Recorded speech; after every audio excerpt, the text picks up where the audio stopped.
नमस्कार, हिमाचल समाचार में आपका स्वागत है। आज के मुख्य समाचार। मुख्यमंत्री ने कहा, बोई क्षेत्र के बेघर परिवारों को गृह निर्माण और अन्य सामान के लिए 8,50,000 की आर्थिक सहायता। प्रभावित परिवारों को गृह निर्माण के लिए सरकारी भूमि भी करवाई जाएगी उपलब्ध। मुख्यमंत्री ने बो पहुंचकर आपदा प्रभावित परिवारों का जाना हाल। मुख्यमंत्री ने कहा, डॉक्टर राजेंद्र प्रसाद चिकित्सा महाविद्यालय टांडा में बढ़ेंगी चिकित्सकों की 100 पीजी सीटें। सरकारी स्कूलों, स्वास्थ्य सेवाओं और व्यवस्था परिवर्तन से आत्मनिर्भर हिमाचल की दिशा में बढ़ रही प्रदेश सरकार। बड़ों में मिनी सचिवालय, पुलिस चौकी को पुलिस थाना तथा सेरा थाना में हेल्थ सेंटर को स्तरोन्नत कर पीएचसी बनाने की घोषणा। मुख्यमंत्री ने कहा, नगरोटा बगवां के विकास में दिवंगत श्री जेएस बाली की रही महत्वपूर्ण भूमिका। और अब समाचार विस्तार से। मुख्यमंत्री ठाकुर सुखविंदर सिंह सुक्खू ने रविवार को शाहपुर विधानसभा क्षेत्र के बोह में बादल फटने की घटना से प्रभावित क्षेत्रों का दौरा कर राहत एवं पुनर्वास कार्यों का जायजा लिया। इस दौरान उन्होंने राजकीय वरिष्ठ माध्यमिक विद्यालय बोह में स्थापित राहत शिविर का निरीक्षण किया तथा वहां ठहराए गए प्रभावित परिवारों से मुलाकात कर उनका कुशलक्षेम जाना। मुख्यमंत्री ने कहा कि जिन परिवारों के घर इस आपदा में पूरी तरह नष्ट हो गए हैं, उन्हें मकान निर्माण के लिए 7,50,000 की आर्थिक सहायता प्रदान की जाएगी। 1 लाख रुपया उसके जो घर के अंदर के जो वस्तुएं हैं, पलंग है, बर्तन है, कपड़े हैं, 1 लाख रुपया और देने की घोषणा करता हूं। मैं 8.5 लाख रुपया आप लोगों को देने की घोषणा करता हूं। दूसरा, आपको जहां जगह नहीं है और कोई जगह लेना चाहता है, मैं डिप्टी कमिश्नर साहब को कहूंगा, केवल पठानिया जी को कहूंगा कि सरकारी जगह है तो कम से कम मकान बनाने के लिए जो वहां घरों में नहीं बसना चाहते हैं उतनी जगह इनको जरूर उपलब्ध करवा दी जाए। जिसके घर में पानी घुस गया और नुकसान हुआ है, वहाँ पहले 5,000 रुपया मिलता था, उसको भी मैं 1 लाख रुपया देने की घोषणा करता हूँ। जिसकी गाय की जो मृत्यु हो चुकी है उसके लिए मैं 55,000 रुपया देने की घोषणा करता हूँ। और जो बकरी है, अभी मैं पूछ रहा था बकरी वाले को बुलाकर कि कितने पैसे देने चाहिए, उसने कहा 9-10 हजार रुपया दे रहा है। मैं जानता हूँ पालते हैं, जब आप बड़ा खर्चा आता है। जिसकी भी एक बकरी मर गई है उसको मैं 15,000 रुपया देने की घोषणा करता हूँ। जिसकी दुकान में सामान नहीं है, पूरी तरह बह गई है और दुकान चलाता था, तो उसके दुकान के लिए भी हम 50,000 रुपए से 1 लाख रुपया देने की घोषणा करता हूँ। जो फिश फार्म में काम करते थे जिसके कारण इनको नुकसान हुआ, उसके लिए मैं अलग से 1 लाख रुपया देने की घोषणा करता हूँ, ताकि वो दोबारा से जब वो बिजनेस स्टार्ट करेगा, अगर 20 लाख रुपया करेगा तो 14 लाख रुपया हिमाचल प्रदेश की सरकार उसको सब्सिडी के तौर पर देगी। इसकी मैं आपको घोषणा करता हूँ। उन्होंने कहा कि जिन किसानों के फसलों को नुकसान पहुंचा है, उन्हें 5,000 प्रति कनाल के हिसाब से मुआवजा दिया जाएगा। जिन परिवारों को अस्थायी रूप से किराए के मकान में रहना पड़ेगा, उन्हें 5,000 प्रति माह किराया सहायता प्रदान की जाएगी। इसके अतिरिक्त प्रभावित परिवारों को 6 माह का राशन भी निःशुल्क उपलब्ध करवाया जाएगा। इस अवसर पर मुख्यमंत्री ने रिड कमार प्राथमिक स्वास्थ्य केंद्र को सामुदायिक स्वास्थ्य केंद्र में स्तरोन्नत करने की घोषणा भी की। मुख्यमंत्री ने कहा कि वर्ष 2023-24 की आपदा के दौरान प्रदेश में 23,000 से अधिक घर क्षतिग्रस्त हुए थे और लगभग 500 बहुमूल्य जीवन गंवाए थे। प्रदेश सरकार ने 75,000 से अधिक लोगों का सुरक्षित रेस्क्यू किया था, जिसकी सराहना नीति आयोग और विश्व बैंक ने भी की थी। मुख्यमंत्री ने प्रभावित परिवारों की समस्याओं और आवश्यकताओं को गंभीरता से सुना तथा उन्हें आश्वस्त किया कि प्रदेश सरकार आपदा की इस घड़ी में उनके साथ मजबूती से खड़ी है। उन्होंने कहा कि किसी भी प्रभावित परिवार को स्वयं को अकेला महसूस करने की आवश्यकता नहीं है। राज्य सरकार प्रत्येक प्रभावित परिवार को हर संभव सहायता उपलब्ध करवाने के लिए प्रतिबद्ध है तथा राहत एवं पुनर्वास कार्यों में किसी भी प्रकार की कमी नहीं आने दी जाएगी। मुख्यमंत्री ने कहा कि प्राकृतिक आपदाएं हिमाचल प्रदेश के लिए लगातार गंभीर चुनौती बनती जा रही है। ऐसे में राज्य सरकार केवल राहत कार्यों तक सीमित नहीं है, बल्कि भविष्य में होने वाले नुकसान को कम करने के लिए दीर्घकालिक योजनाओं पर भी कार्य कर रही है। उन्होंने कहा कि प्रदेश में लगभग 3,500 करोड़ रुपए की लागत से आपदा रोधी आधारभूत ढांचे के विकास का निर्णय लिया गया है, ताकि प्राकृतिक आपदाओं के प्रभाव को कम करते हुए जनधन की सुरक्षा सुनिश्चित की जा सके। उन्होंने कहा कि हिमाचल प्रदेश के इतिहास में पहली बार राज्य सरकार ने आपदा राहत नियमों में संशोधन करते हुए प्रभावित परिवारों को दी जाने वाली सहायता राशि में उल्लेखनीय वृद्धि की है। इसके अतिरिक्त संकट की घड़ी में प्रभावित परिवारों को शीघ्र आर्थिक सहायता उपलब्ध करवाने के उद्देश्य से विशेष आपदा राहत कोष का भी गठन किया गया है। मुख्यमंत्री ने कहा कि प्रभावित परिवारों को तत्काल राहत प्रदान करते हुए 25 परिवारों को 25-25 हजार रुपए तथा 16 अन्य परिवारों को 10-10 हजार रुपए की अंतरिम सहायता राशि जारी की गई है।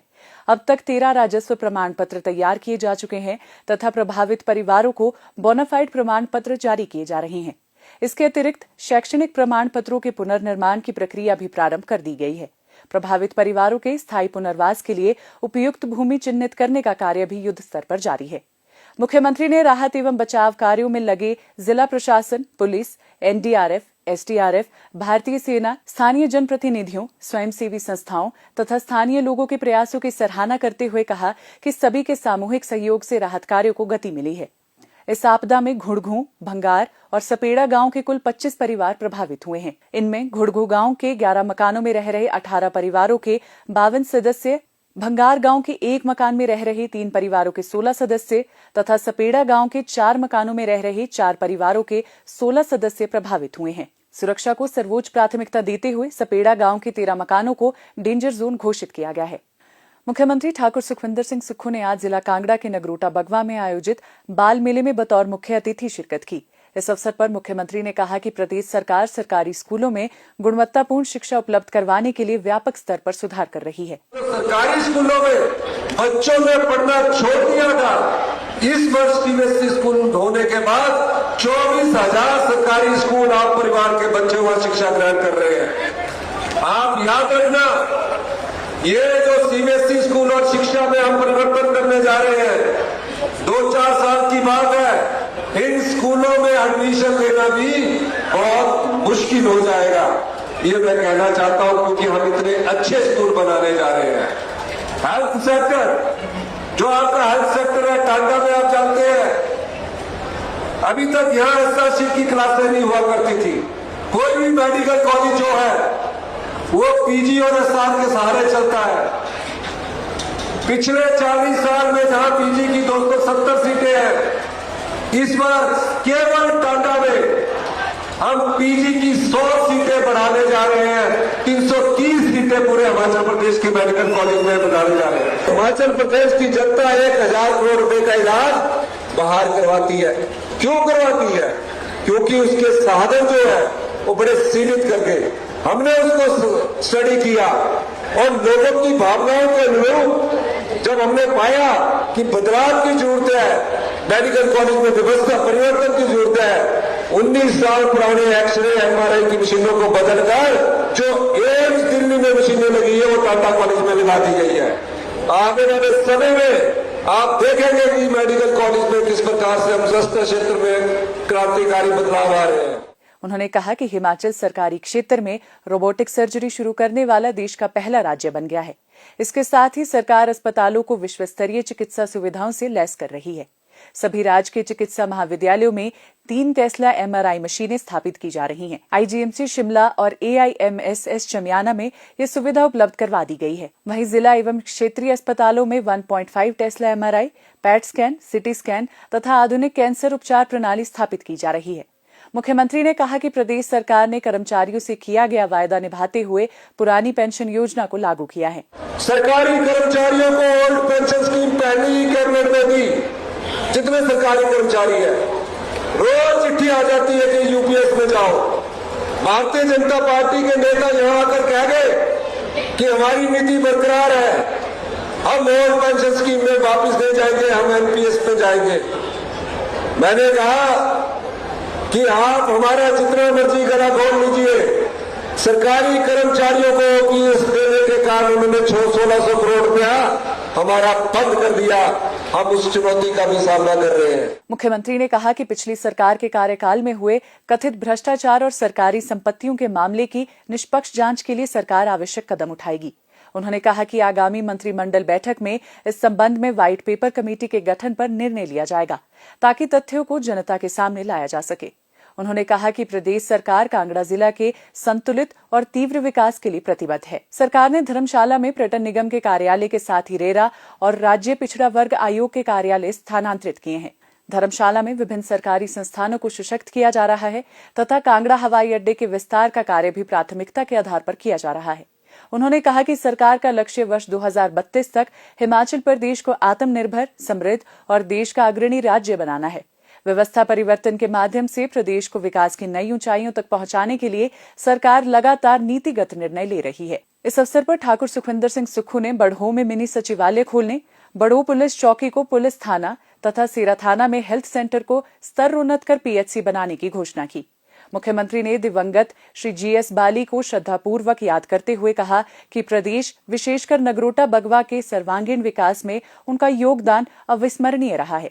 इसके उपरांत कांगड़ा एयरपोर्ट पर टैक्सी ऑपरेटर यूनियन के प्रतिनिधिमंडल ने मुख्यमंत्री से भेंट की। मुख्यमंत्री ने उन्हें हर संभव सहायता का आश्वासन दिया। इस अवसर पर मुख्यमंत्री ने नगरोटा बगवा में 8 करोड़ 56 लाख रुपए की लागत से बनने वाले मॉडल पुलिस स्टेशन एवं पुलिस आवास, 9 करोड़ 62 लाख रुपए की लागत से बनने वाले ओल्ड एज होम तथा 8 करोड़ 65 लाख रुपए की लागत से बनने वाले ऑडिटोरियम की आधारशिला भी रखी।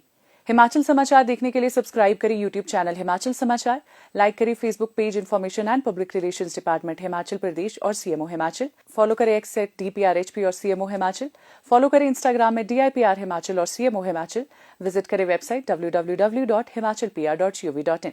इस अंक में इतना ही, कल फिर होगी मुलाकात। दीजिए इजाजत, नमस्कार।